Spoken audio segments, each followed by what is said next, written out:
It's time now for the Morning Magazine, brought to you by the Riverview Hospital in Wisconsin Rapids and Comfort Air Heating, Cooling, Plumbing. Now, with the Morning Magazine, here's Carl Hilke. Thank you, Jerry, and good morning, everyone, and welcome to today's show on AM 1320 as well as on the web at WFHR.com. We also welcome our friends from River Cities Community Access Television, which are taping this program for viewing later, and you can catch it on your local cable channel. Joining us is Lance Pliml, the chairman of the Wood County Board, for his monthly report. Good morning, Lance. Good morning, Carl. Thanks for having me again. Okay, it's the summer season now. How are things in terms of Wood County and in terms of the parks and the campgrounds? How good start to the season? It's been a good start, other than things in places are underwater. I'm always amazed at the experts who tell us it'll be 100 years before the groundwater levels are recharged to the prior 10-year levels or something like that, and then the next year they're saying it's too high. But things are going pretty well. We had a slow start, due to weather. I don't think the snow melted till about the 1st of May. But since then things have been going well. Our parks are highly utilized, especially the campsites out at Lake Wazeecha, Southwood County Park, Dexterville, out at that park, and North Park. Pretty much run to capacity every single weekend. We do have availability during the weekdays. Even at this point in time, so those local people who might have interest should check into that. And about 50% of our usage comes from local, people out at those campgrounds. They decide to vacation right out at one of our parks, enjoy the lake, and take advantage of that. So those are going well. Improvements are always ongoing. Last year you saw the construction of the brand new shelter out at Lake Wazeecha. Yes. A lot of people probably think that was designed specifically for the aqua skiers and the water ski tournament. It was designed with that in mind, but in talking to our park administrator the other day, I understand that is booked pretty much every weekend for the entire year. So that was the intent. Things are working out well, and I encourage the people out there to take advantage of the facilities that we have. I've mentioned it before. We have roughly 38,000 acres of county forest land available, for hiking and recreational opportunities for hunting. We have several county parks, the big three I just mentioned. So get out there and enjoy it. It's part of what we provide as government. As with the gas prices the way they have been, I think people are staying closer to home. And then when you see, you mentioned the improvements, and you go to like Lake Wazeecha, and you see that beautiful setting there for that campground, and you're going, why drive 2 or 3 hours north when we can just take the camper and park it here and spend the money on getting toys or something? What? Yeah, you might as well stay close to home. I mean, if we have the opportunities and the facilities here, it makes sense to take advantage of those. I happened to be out this last weekend when you talk about gas prices, and I filled up my boat and my truck at the same time, and the bill was $250 roughly. And that's before I did anything. I just got there and filled it up, and obviously used a lot of that, and we'll have to do that again. So if I don't have to spend that money going somewhere else to begin with, that probably enhances my opportunity to spend those money other places like golf. That's right. We have plenty of those courses. When I say locally. toys, I'm talking about adult toys, and for me that would be golf equipment. And those opportunities exist. There's the thing that amazes me always when I'm out in the community from time to time. I'll hear somebody say, "Well, there's nothing to do here." Oh, and I say, look at the schedule that's put out by the CVB or somebody. You couldn't come close to doing half of what's on that list every weekend. I go through it, on the noon show here. I go through the community calendar, and on Fridays, I especially highlight everything that's going to be happening in the weekend. Last week, it took me from about quarter to the top of the hour to get through the entire calendar. I wrapped up my show. From parades to art shows to whatever. The pancake breakfast, the entertainment. I mean, there was entertainment all over the city last week. There was something going on every minute of the day. In that sense, not that weekend. It happens, week after week after week. It's get your head out of the sand. Call the CVB. Listen to the community calendar. There are plenty of opportunities to have some fun in our area, and you can save some money because we're not as expensive as some other guys, which is one of the attractions. I've talked to Visit Wisconsin Rapids, the folks at the CVB, and one of the attractions of our area is the fact people come up here and they realize, hey, Kids can go play, and Dad can go golfing, and we don't have to take out a second mortgage. That's a very affordable area. I use the Rafters as a great example. Oh, yeah, perfect example. You go to a Brewer game, and the parking alone can cost you more than taking a family of 4 to the ballpark here, where parking's included, and I'm including the food in that cost. Right. That might be less than just parking. And I'm not telling somebody don't go down to a Brewers game a couple times a year, but if you want a similar experience right here at town and see some real good baseball, fun for the kids, the whole family, that's a truly affordable outing. And I'm not trying to single out one. That's just there are a number of those opportunities available. We talked about golf for a second. The cost of golf up here is a fraction of what it is in other places, and we have some of the premier golf courses in the area throughout Wood County and the surrounding area. Yeah, so take advantage of it, folks. I know when my brother and his wife come up from Illinois, from Palatine, they sometimes just shake their head and go, boy, I wish we had this in our area. Speaking of transportation, the city of Wisconsin Rapids is going to be working with Wood County on this development, finally, hopefully, of bypass, the 54 bypass. And talk a little bit about that and the county's view on this. Well, for about the last, I'm going to guess 20 to 25 years, the city has looked at a way to bypass A Street to alleviate some of that traffic, especially the truck traffic, take some of that off and bypass it. It would also cut down on the maintenance greatly on A Street that occurs because of that heavy usage. I have an office that's just off of A Street, and the other day it took me, I'm going to guess, 10 to 15 minutes just to pull out onto the street trying to make a left-hand turn at an area there wasn't a light. But the traffic is phenomenal on A Street at times, and we need a way to get that traffic around the city. So the city's been working on this as part of their, call it their master plan forever. We've applied for a couple of grants over the past few years. The Tiger Grant was the last one.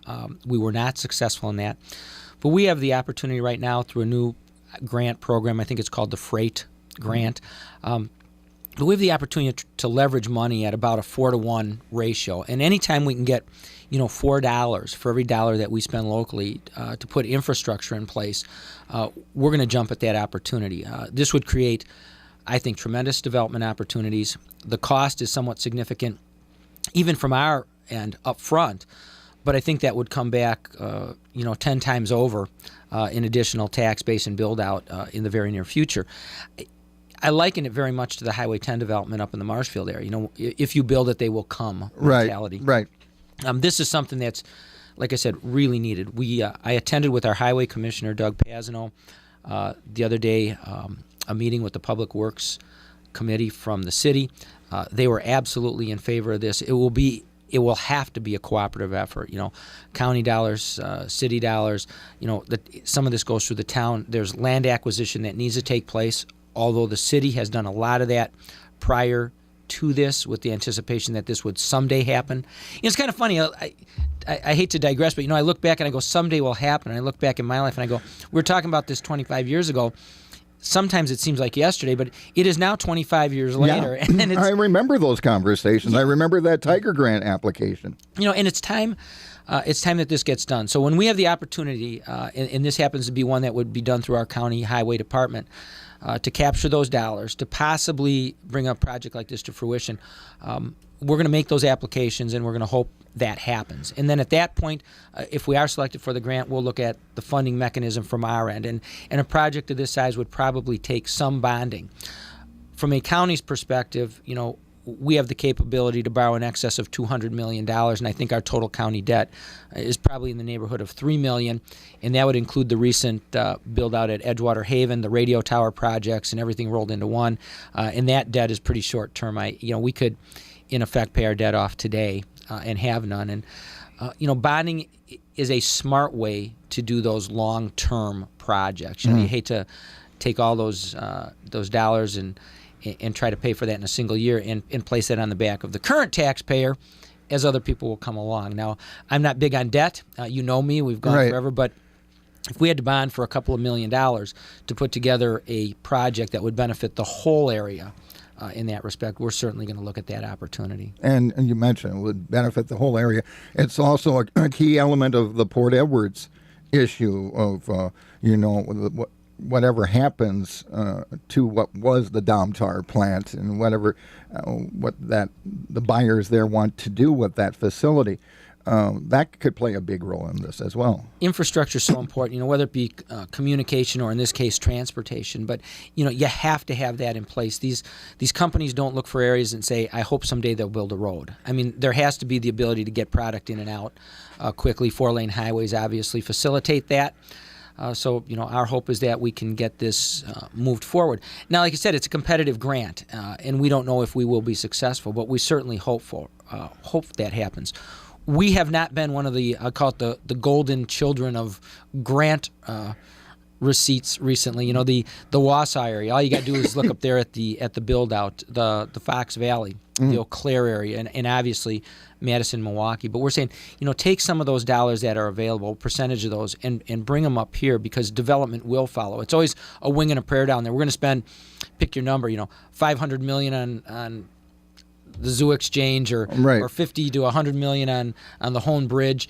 And we're saying right here, we already have those opportunities. We just need the infrastructure. So we're hoping that all that plays well, that the build out of some of the industry we have here now will get behind us on this grant application and that we can move forward. I saw a news release from Representative Krug's office on this. They seemed hopeful that this can finally happen with the item that's in the state budget regarding this. Yeah, and I didn't see Representative Krug's comment on it, but I know as I have sat down with our state legislators, whether it be Representative Krug or Representative Ruwink, Senator Lassa, we have tended to have strong support on all of those types of issues from all of those people. There is a separation in government units, and we've talked about that where somebody thinks that the county oversees the city and the state oversees the county.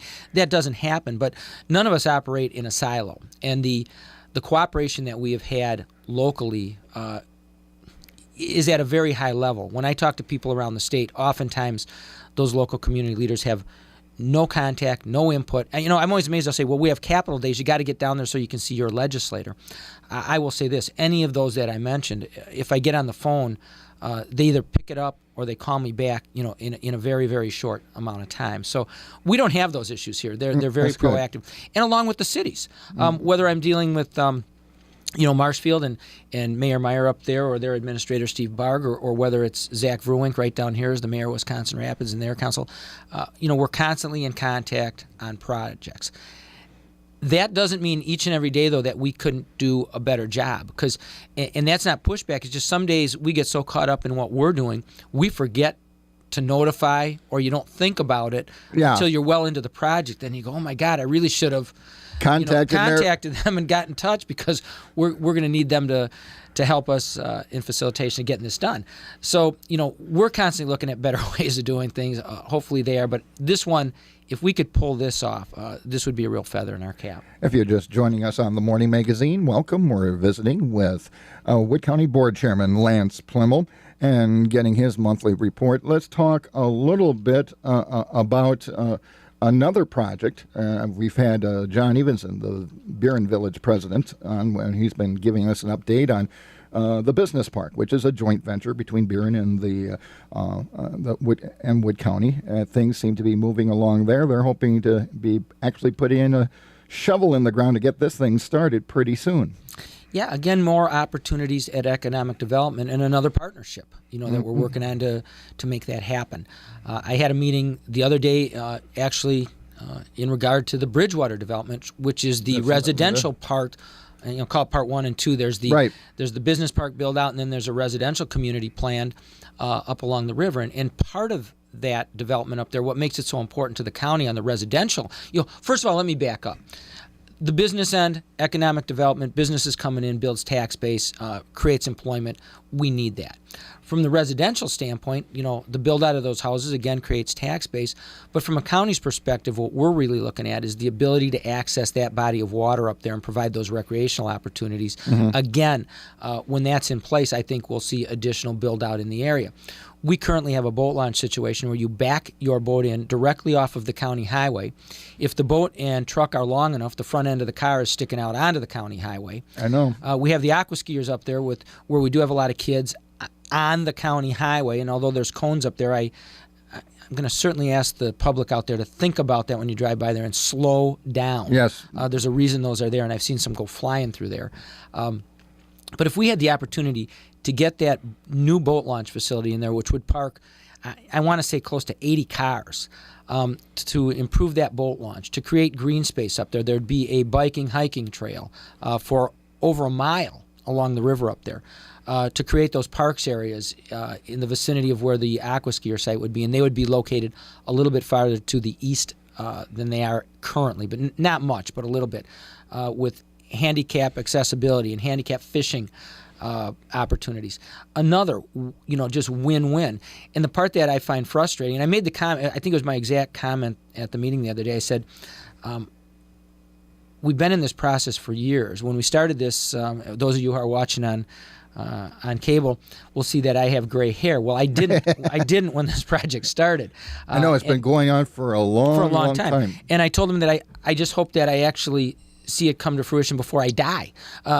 Because as much as we try to streamline bureaucracy, that process has run amok. and you've had legal issues, legal challenges all along the way, and although we think at times we've streamlined process, when you get into something, 6, 7, 8 years and you still aren't through the permit process, although all players are on board, it gets somewhat frustrating, because this would be, again, a huge opportunity for our local area and create, Lake Wazeecha, Lake Nepco, and those areas get extremely crowded with boat traffic on weekends. And some people, we talked about it, they travel elsewhere because things are too crowded here.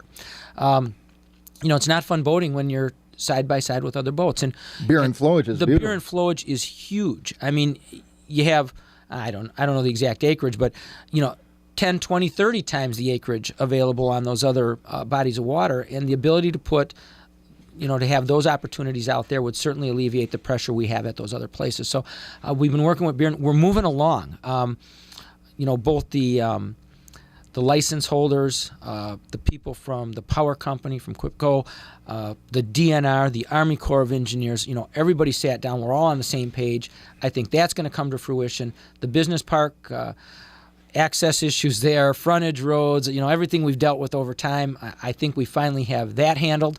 And I think you're going to see a shovel in the ground this year yet. And we talk about, the end result, but the build-out, the time when you have the construction going on, also generates economic activity. You have all these construction workers and hopefully local construction companies getting involved. That in itself creates a lot of economic activity. It's all about jobs. If you don't have jobs in the local area, we talk about that brain drain where our brightest, young adults leave the area for job opportunities. We need job opportunities. You need jobs. And when you have jobs, those other things follow. There's build out of all those businesses that service those areas. There's certainly the build out of the construction industry itself, but all of the ancillary services that are needed to be provided to those residents as they build in the area. And it just churns more development. So, sometimes as government entities, we certainly want to facilitate those people getting started.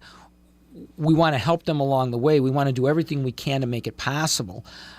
But I still think from time to time, all agencies involved, get in the way. I'm amazed sometimes at things that halt, stop, or delay projects. And I'm not picking on anybody, but it can be things as simple in a plan design as the walking path that was designed was 5 feet wide, and now we've decided it's going to be 6 feet wide. Instead of everybody just saying, okay, that sounds great, the permit process starts over, or a whole revision has to take place, and it ends up on 15 people's desks before it finally gets, that rubber stamp that says okay. That may or lack may not, of common sense. Yeah, is what that may not about. be a good or bad example of that, but we run into that, and so every place we've had the opportunity at the county level to streamline process, we've tried to do that. And are we perfect? The answer is no. Are we getting better? The answer is yes. And someday we may get to the point where we said, hey, we've actually developed a system that works. Yeah, well, that would be helpful as well. Now, speaking of process and the time remaining, the state budget is now on the governor's desk. He's deciding what items he's going to be vetoing. The Attorney General's asked for some vetoes, and a variety of interests are asking for some vetoes. But from the county's perspective, how do you think it will be affecting your budget planning? I I like to take a wait and see attitude on this. Yeah. It's all up in the air, and every special interest wants certain, vetoes to occur. They have the line item veto here. You can make things say things that probably weren't intended in the first place. You can be very creative in Wisconsin. Very creative with the pen. But all in all, we're seeing an improvement in the economy. We're seeing an improvement in the housing markets. We're seeing the government, I think, probably go a little more hands-off with the economy, and in some cases that's good and some bad. We're seeing a slight increase in interest rates here in the last few weeks, which could possibly slow housing markets a little bit. But at the same time, it will benefit those people who are living on fixed incomes, who have money in the bank and had saved their whole lives and counted on some of that interest income. From our perspective, there's very few things we asked as either a counties association or as a county on our own for the governor to do. Income maintenance is important, the way we handle some of these long-term care facilities. There have been regional consortiums put into place, and over time funding's been cut. And we're saying, in some cases, could you restore that funding, or could you give us back the money we used to have? All in all, though, without that huge unforeseen expense, I think that at the county level, we're going to be in pretty good shape going forward. Now, I did see some levy increases in the news today that were anticipated, I think, through the school district. If I saw 3%. Mid-state, I believe they held their tax rate. Kudos to them. Right. Last year, they're all friends over there. Were kind of pounding on me because they said, "Hey, don't blame me if the tax bill looks higher. It's not our fault." Right. But they did a sensational job. And I don't want to speak to any individual budgets. I mean, I think all of those people who sit on those boards are doing as good a job as they can to hold the line on spending. They realize what's out there in the community. We have not had a tax rate increase in the county in 16 years. And if we would have had 3% a year, that would have been a 50+% increase as you compounded that going out. So at some point in time, we'll probably see a small increase. We're going to have to. But in the meantime, I want you to look at the fact that there hasn't been any for 16 years. And our goal, I will strive, as our board will, to keep that, where it is right now. Okay. And on that note, we're going to let you get back to your business, and we thank you for the update. And I guess another reminder for everybody, have a safe 4th of July holiday. Maybe leave the pyrotechnics to the professionals and be safe out there, especially, as, like you mentioned, around the beer and flows there. Slow down. Slow down. Thanks, Carl. Appreciate it. Have a happy 4th. And with that, we'll wrap up part 1 of today's edition of the Morning Magazine. We've been visiting with Wood County Board Chairman Lance Pliml. Coming up, our monthly update from Opportunity Development Centers. The Morning Magazine, as always, is brought to you by Riverview Medical Center, with you it's personal and comfort air.